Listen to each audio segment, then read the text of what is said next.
So how much money do you need to trade or to invest? This is a common question that I get asked all the time from our viewers, and it really practically relates to everyone. Every new trader or investor starts with a different account balance. And even some brokers require a minimum account just to even open up that brokerage account. And over the years, I started with different account balance sizes as I experimented with new and different systems, as I learned about trading and investing. Let me start by saying that this will really depend on two main factors before we even get into anything else. Firstly, are you investing long-term, or does your personality prefer active short-term trading? And secondly, how much does your broker charge per order? And of course, the lower the better. When investing for the long term, a much smaller account size isn't an issue. I practically started with $1,000 when I first began to work full-time. I treated it like a savings plan, and I pretty much just automatically diverted the amount of my pay to either buy a particular stock or an exchange traded fund every payday. And in fact, by doing this, it helped me create that discipline to have that habit of saving consistently, and then to also reduce my ability to just go out and spend all my pay going out and buying things that I didn't need. So for investing, you can actually literally start with $1,000. But for trading, I will be blunt. The more you've got, the better you'll be. This is where newbie and wannabe traders do go wrong. They are either undercapitalized, and they counter this lack of capital by leveraging themselves up. And leveraging through borrowing is really a double-edged sword. It can either make you or it can break you. But from my experience, with seeing so many traders over the years, it actually usually breaks them, simply because they haven't had that enough practical market experience to know what can really go wrong with particular trades, and especially trading with leverage.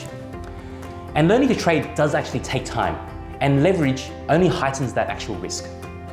And a metaphor that I used to use is that it's like flying an airplane high in the sky when you trade without leverage. But once you leverage up, with especially a low account balance, your plane is now flying just above the tree line without much room to actually maneuver if something does go wrong. And I speak from experience because I've experienced that traumatic effect of leverage during my beginner years. It practically wiped out my first trading account within 90 days. And I had to start from scratch the second time round. So until you're certain that you can trade profitably without leverage, it's really best that you not even think about leverage unless you want to blow up your account within months or a matter of weeks. And others would actually tell me that if I start off with a larger account, then I might actually lose it all, because I'm now experienced, and thus with a smaller account, I can afford to lose this money, and it actually won't affect me.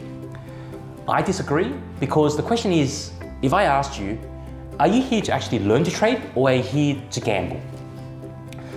Any money, no matter how small, is precious capital. And you really can't afford just to play around with and lose that without learning anything from losses, no matter how small they are.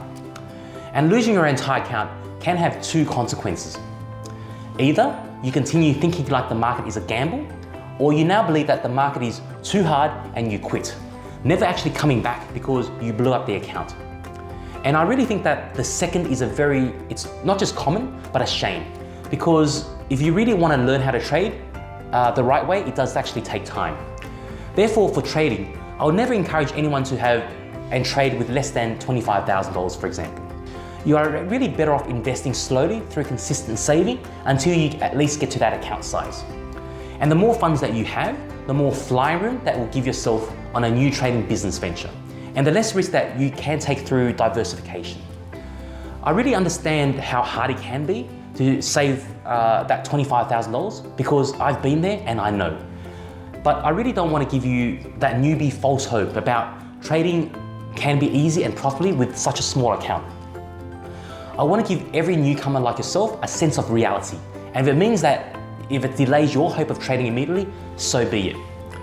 I would rather this happen than seeing good hard-earned income thrown down the drain simply because you were incorrectly sold the false dream. So start off with investing, even with $1,000 if you have to, and then start saving from there. And then only trade once you have that account size to above $25,000. I really hope that this lesson finally answers this very common question for you. Talk to you soon.